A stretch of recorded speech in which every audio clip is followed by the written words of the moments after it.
Hi, and welcome to Photo Education Online. I'm Larry Lursey, and today I've got something a little different for you.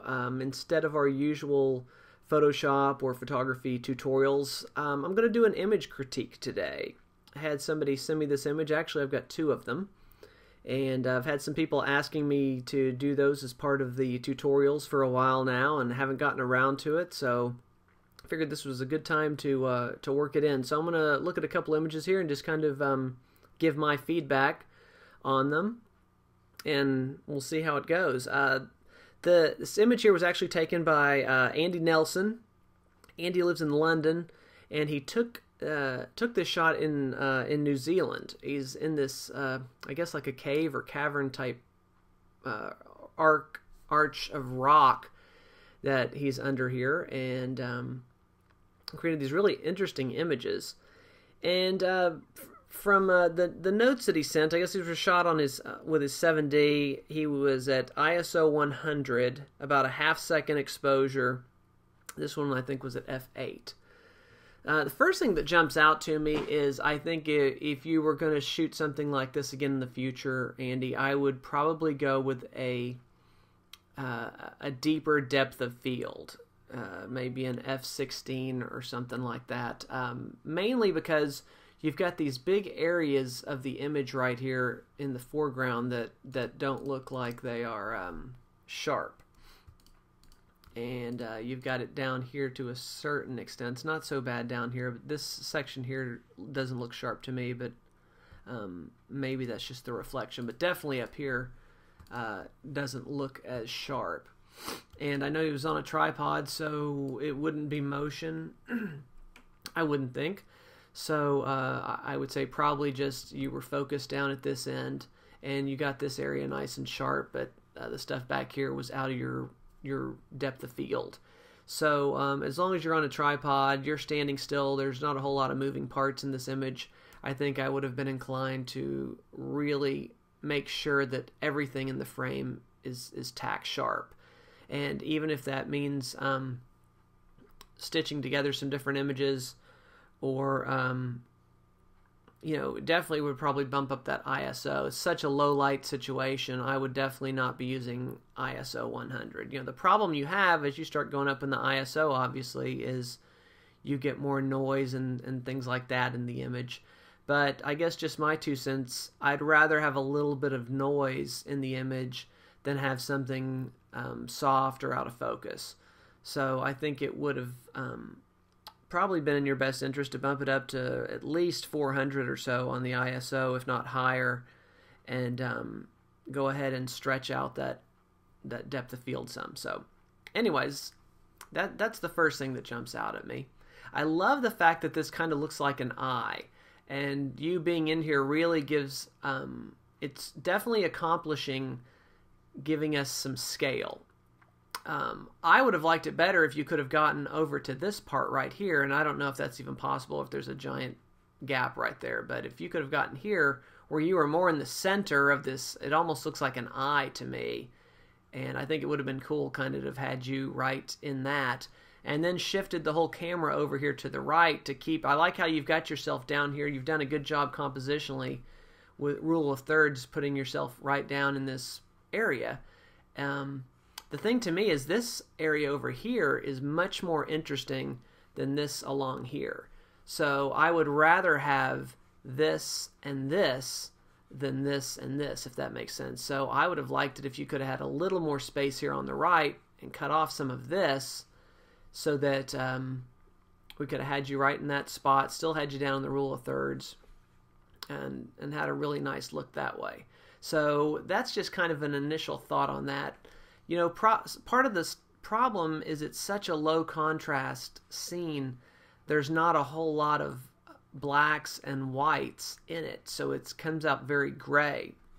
One of the things that you might try playing around with is going in and tweaking the levels a little bit, and or even just running it through a filter. I just for grins took this into Topaz has their new black and white effects 2, and I just went in and did one of the warming filters and came up with that, which is kind of a different look, but it definitely gives it a little more pop and brings out a little more of this cool detail in here and kind of makes you jump out a little bit more in there. So anyways, maybe not the direction you were trying to take it, but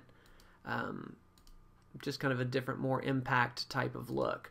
So anyways, just a couple of things to think about. You know, the thing about a landscape shot, and especially when you're talking about an artsy type of shot, is there's not really a right or wrong answer. I can just kind of give you my perspective on what I would like. The only real technical problem, I would say, is the soft stuff up here being such a big part. You really would have been better, actually, I think about it, to have just come up like this and even cropped that out somehow, since it's got that soft look to it. So that's really the only technical part. The other stuff, where you should have been, the adjustments on the layers and things like that, that's all kind of just a personal preference. So anyways, let's look at one more image here. And this is, I guess, let me pull it over. This is the color version of the same, trying to see where you are. Maybe looking the other direction now, but the same location, I guess, or a very similar location. Let's just open that up. There we go. So, let's look here. Again, I love how you're in here to kind of give it some perspective of the size. You know, you've got a really difficult lighting situation because it's so dark back here, yet you've got these areas in here blowing out. It's hard to see. The edges here still have a little bit of a kind of soft look to me. This one I know, this one was done at 4.5, so much more, much shallower depth of field. You're a little closer to us, which is, I guess, helping. But again, this would be a situation where I'd like to have it sharp from here all the way back into here. Now you've got the fog again through here, this mist, which kind of adds to the look that maybe it's a little softer out of focus. So the difficult part about that, which is not something necessarily you could fix, is if it's a really foggy, cloudy scene where people can see that that's what it is, then it kind of adds to the image. When it's just enough that it's kind of clouding up your image, it makes it a lot more difficult. So for me, I kind of tend to try and adjust the levels and things to bring back some snap to it, since I can't really play up that cloudy angle, if that makes sense. One thing that occurred to me on this image as well was this, I think, might be a really good candidate for an HDR image, where you go in and take a bunch of exposures at different settings, since you've got a static scene here, and, you know, expose for out here, expose for up here, expose for these dark areas, and then put them all together either in the Photoshop HDR process or through a standalone extra program like a Photomatix or one of those. And I think it would have been a very cool HDR image as well, if you know how to do that. If not, there's tons of videos on YouTube on how to do that. Just for grins, I went ahead and played around with this image as well. First thing I did is I went in on the levels and just adjusted, brought in the blacks. Let me show you what I did here. Let's see how I done it. Basically, I came in here to the levels and brought in the black and brought in the white a little bit. And you can see that brings it from that to that, which has a little more snap. Then I went ahead and brought it into topaz and threw a filter or two at it.